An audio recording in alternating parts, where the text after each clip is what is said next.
अगर आप अनजाने में किसी भूत की मदद करते हो तो आपको भी तुरंत मदद की जरूरत पड़ेगी। ये भूतों का हमेशा एक जाल ही होता है, जहाँ एक आम आदमी सोचता है कि छोटी या लंबी दूरी की यात्रा करते समय किसी को लिफ्ट की जरूरत पड़ेगी। इस दुनिया में ऐसे कई मामले हैं जहाँ लोगों को किसी जरूरतमंद अजनबी की मदद करते समय भूत का सामना करना पड़ता है, लेकिन इसके सबसे बुरे हिस्से की चर्चा या तुलना नहीं की गई है, क्योंकि भूत हमला करते हैं, नुकसान पहुँचाते हैं और मार भी सकते हैं। लेकिन अगर डायन सामने आ जाए तो इससे बचना बहुत मुश्किल होता है, सिर्फ इसलिए क्योंकि डायन का इरादा मार डालने या अपने पास अगवा करके रखने का होता है। भयानक और डरावना लग रहा है ना? तो आइए आज की खूंखार घटना को गहराई से जांचते हैं। हेलो दोस्तों, मेरा नाम अमन है। मैं आप सभी का मेरे YouTube चैनल कहानी रंगमंच में स्वागत करती हूँ। उम्मीद करती हूँ कि आप सभी अच्छे और स्वस्थ होंगे। इसी तरह की वीडियो देखने के लिए हमेशा मेरे साथ बने रहिए। तो चलिए शुरू करते हैं आज का भयानक किस्सा। दोस्तों, आज का जो किस्सा है वो लक्ष्मण ने सोनीपत से मेरे साथ शेयर किया। उसने बताया कि उसका एक बड़ा भाई है, कजन ब्रदर है, जिसका नाम अरुण है। अरुण सोनीपत में ही पला बड़ा है और बचपन से ही उसका एक दोस्त रहा है जिसका नाम समीर है। इन दोनों की इतनी गहरी दोस्ती है कि ये दोनों साथ में एक स्कूल में पढ़े, साथ में ही कॉलेज में गए और दिल्ली एक कॉल सेंटर में साथ में ही जॉब करते हैं। ये दिल्ली में ना एक पीजी में रहते थे तो कॉल सेंटर में बाई चांस एक ही कॉल सेंटर में इनकी जॉब लगी और दोनों की नाइट शिफ्ट है। ये लोग रात को 2:30 या 3:30 बजे के आसपास छूटते हैं। समीर और अरुण को ना कॉल सेंटर से ही एक गाड़ी पिक करती है और ड्रॉप करती है।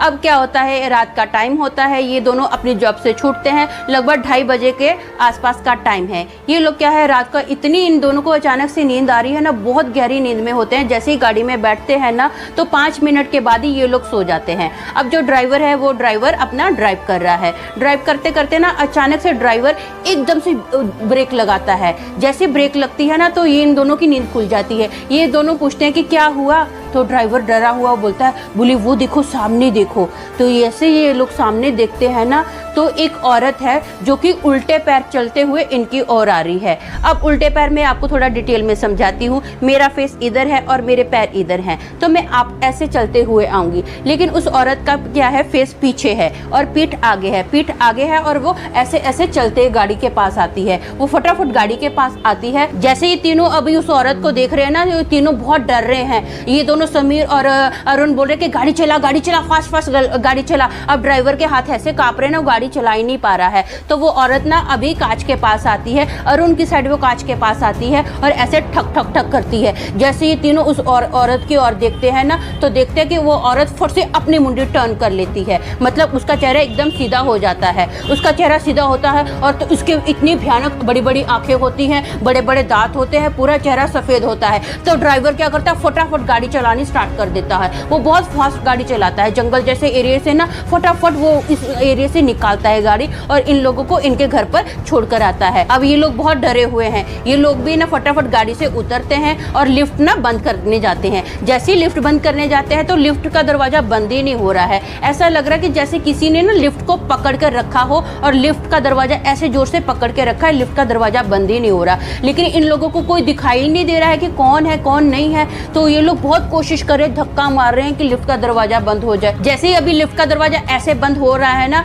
तो वो औरत क्या करती है, सफेद जिसने कपड़े पहने हुए हैं, झुक देने इनकी लिफ्ट के दरवाजे के पास से निकल जाती है। ये दोनों एक दूसरे का मुंह देखते हैं कि तूने देखा, एक दूसरे को पूछते हैं। बोले हाँ मैंने देखा है। बोले वही सफेद कपड़े पहने हुए वाली औरत थी ना? बोले हाँ वही औरत थी। अब क्या करते हैं, फटाफट ये लिफ्ट का दरवाजा बंद करके अपने घर के पास पहुंचते हैं। जैसे लिफ्ट खुलती है ना तो अभी समीर के हाथ इतने कांप रहे होते हैं ना डर के मारे कि उसका लॉक ही नहीं खुल रहा है उसके घर का। अब अरुण क्या करता है, चाबी पकड़ता है उसके हाथ से और दरवाजे का लॉक खोलता है। दरवाजे का लॉक खोल के फटाफट ये लोग घर के अंदर जाते हैं और अपना दरवाजे का लॉक ना अच्छे से कर देते हैं कि कोई अंदर आ ही ना पाए। अब क्या होता है, ये दोनों बहुत डरे हुए होते हैं। समीर को इतना डर लगता है ना, वो अरुण को बोलता है क्या मैं आज तेरे रूम में सो सकता हूँ? यार मेरे को ना बहुत डर लगता है। तो अरुण बोलता है हाँ क्यों नहीं, बोले मैं तो तेरे को खुद बोलने वाला था कि तू आजा मेरे साथ आज सोना, हाँ मेरे रूम में सोना। तो बोले ठीक है। अब क्या होता है, ये लोग बहुत डरे हुए हैं। थोड़ा टाइम तो इनको नींद ही नहीं आ रही है, सोचते हैं कि क्या था वो क्या नहीं था। अब ऐसे करते करते ना इनको नींद आ जाती है, ये लोग सो रहे होते हैं। अब ना समीर को ऐसा लगता है कि जैसे कोई ना अपना दीवारें ऐसे से खरोच रहा है, नाखूनों से खरोच रहा है, ठक ठक ठक की आवाज़ आ रही है। तो नींद में बोलता है, बोले अरुण क्या कर रहा है यार, इतनी नींद आ रही है, सोने देना, मेरे को क्यों डिस्टर्ब कर रहा है। अब ऐसे ही वो बोल ही रहा होता है ना, तो वो अभी पलटी मार के देखता है तो अरुण उसके बाजू में सो रहा है।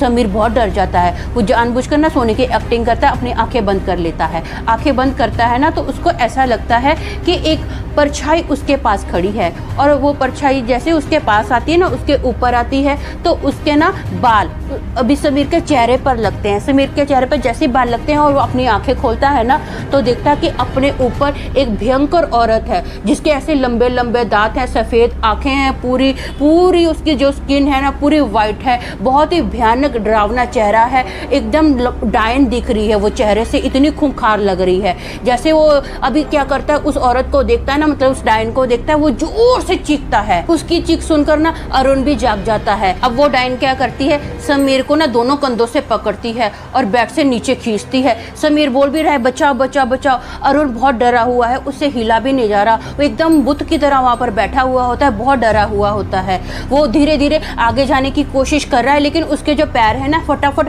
आगे हिल ही नहीं रहे हैं, बहुत धीरे धीरे से जा रहा है। वो सोच रहा है कि मैं कुछ पकड़ कर मारूं। उसके हाथ में जो भी अभी गद्दा वगैरह तकिए वगैरह ही होते हैं, वो ऐसे से तकिए ऐसे से फेंक रहा है, लेकिन उसके हाथ पैर में जान ही नहीं है, वो आगे बढ़ ही नहीं पा रहा है कि फट से अपने दोस्त को बचा पाए। अब क्या होता है, समीर ऐसे जैसे चिल्लाता है ना, वो डायन क्या करती है, उसको बेडरूम से बाहर लेकर आती है एक पैसेज में। जैसे वो पैसेज से ना अभी हॉल में लाती है ना, तो वहाँ पर एक बालकनी खुली होती है। वो डायन अभी समीर को पकड़ के उड़ाकर लेकर चली जाती है। समीर की आवाज़ भी आ रही है अरुण को, वो बोल भी रहा है यार मेरे को बचा, यार मेरे को बचा बचा बचा, ऐसे वो चीख रहा है, लेकिन अरुण कुछ कर ही नहीं पा रहा है। वो डायन 2 मिनट के अंदर उसकी आंखों के सामने से, मतलब अरुण की आंखों के सामने से गायब हो जाती है। समीर भी गायब हो जाता है। अरुण बहुत डरा हुआ है, पूरा कांप रहा है, उसको समझ ही नहीं आता कि मैं क्या करूं क्या नहीं करूं। अब क्या हो जाता है, ऐसे डरा हुआ है ना, पूरी रात जागता रहता है। ऐसे वो करते करते 4 दिन बीत जाते हैं। 4 दिन बीत जाते हैं, अरुण ना ऑफिस जा रहा है, ना कुछ खा पी रहा है, ना घर से एक भी कदम बाहर निकाल रहा है,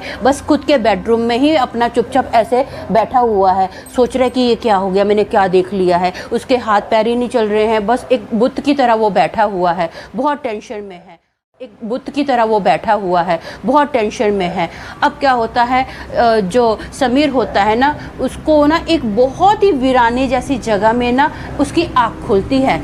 तीसरे दिन उसकी आँख खुलती है, रात का, बहुत रात का टाइम है। जैसे उसकी आँख खुलती है ना, तो वो ना अपने आप को देखता है कि उसके ना आजू बाजू बहुत सारे साधु खड़े हैं, बहुत ज़्यादा साधु खड़े हैं। तो एक साधु बोलता है, बेटा तू ठीक तो है ना? तो वो बोलता है हाँ ठीक हूँ। क्यों? बोले पक्का ठीक है? बोले हाँ मैं तो ठीक हूँ। बोले अच्छा ठीक है ठीक है। तो वो एक साधु क्या करता है, अब उसके सर पर ऐसे ऐसे हाथ रख के कुछ पढ़ता है। उसके सर पर हाथ रख के जैसे कुछ पढ़ता है ना, तो समीर को बोलता है, बेटा तेरी तबीयत ना थोड़ी ख़राब लग रही है, हाँ बुखार वगैरह लग रहा है, ऐसा करते हैं तू हमें ना अपना एड्रेस बता, हम तुझे तेरे घर तक छोड़ कर आते हैं। तो वो बोलता ठीक है। अब ना वो अपना जैसे ही अपना एड्रेस साधुओं को बताता है, वो साधु क्या करते हैं, घर के बाहर तक छोड़ते हैं। अब समीर ना घर के बाहर आकर बेल बजाता है। काफ़ी टाइम वो बेल बजा रहा है, बेल बजा रहा है, बेल बजा रहा है। उसके बाद ना बहुत टाइम के बाद अरुण ने घर का दरवाज़ा खोला। जैसे ही अरुण ने घर का दरवाज़ा खोला और समीर को देखा ना, वो एकदम फटाफट रोने लग गया। धनाधन उसकी आंखों में से आंसू आ रहे हैं, और समीर को भी इतना ज़्यादा बुखार है कि उससे खड़ा भी नहीं हो पा रहा। वो दरवाजे पे बस ऐसे पकड़ के खड़ा है, ऐसे से काँप रहा है। तो अरुण क्या करता है, रोते रोते ना अब समीर का हाथ पकड़ता है, उसको सोफे तक लेकर आता है और बिठाता है, और उसको पूछता है यार तेरे साथ क्या हुआ था, हाँ वो डायन ने तेरे साथ क्या किया?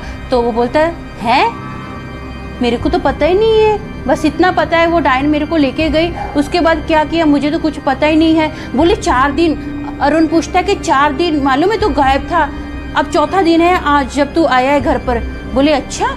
बोले मेरे को तो पता ही नहीं है, बस मुझे इतना याद है कि वो डायन मेरे को लेके गई है, उसके बाद क्या किया क्या नहीं किया मुझे तो कुछ पता नहीं है। बोले हाँ मेरे को ना शारीरिक कमजोरी बहुत लग रही है। तो अरुण बोलता है हाँ यार देख तो सही, तू कितना पतला हो गया, तेरी हेल्थ कितनी अच्छी थी, तू तो एकदम पतला हो गया, सूख के काटा हो गया है। बोले हाँ, बोले मेरे को याद नहीं है, कुछ याद नहीं है मेरे साथ क्या हुआ है। जब ये दोनों डॉक्टर के पास गए ना, तो डॉक्टर ने समीर का वजन चेक किया, तो पता चला कि समीर 4 दिन के अंदर 15 किलो कम हो गया है। तो उसके बाद इन दोनों ने अभी क्या किया, अपने ऑफिस में रिक्वेस्ट की कि प्लीज़ हमें नाइट ड्यूटी मत दीजिए। जो भी उन दोनों के साथ हादसा हुआ था ना, वो पूरा हादसा इन लोगों ने अपने ऑफिस के सर को बताया। तो उस जो सर थे वो लोग भी मान गए कि ठीक है, हम लोग आपको नाइट ड्यूटी नहीं देंगे। तो फाइनली इन लोगों ने वो रास्ता भी चेंज कर लिया और नाइट शिफ्ट ये लोग करते नहीं है उस दिन के बाद। और उस दिन के बाद इनके साथ ऐसा कोई हादसा भी नहीं हुआ है। दोस्तों, मेरा मानना ये है कि जो समीर है बहुत ही ज़्यादा किस्मत वाला है जो बच के आ गया है, क्योंकि जो डायन होती है ना, कभी किसी को ऐसे जिंदा नहीं छोड़ती है। ये आदमी को खाकर ही, मतलब उसको मारकर ही दम लेती है। डायन तो आदमी को अपने पास गुलाम बनाकर रखती है, पूरा दिन उसको बकरी बनाकर रखेगी, जब उसको जरूरत पड़ेगी तो वो आदमी बना देगी। तो ये तो बहुत अच्छी बात थी कि जो समीर उसके हाथों से बच के आ गया। तो आज के लिए बस इतना ही, कल फिर मिलूंगी और एक भयानक किस्से के साथ। तब तक के लिए शालोम, शांति और सलाम।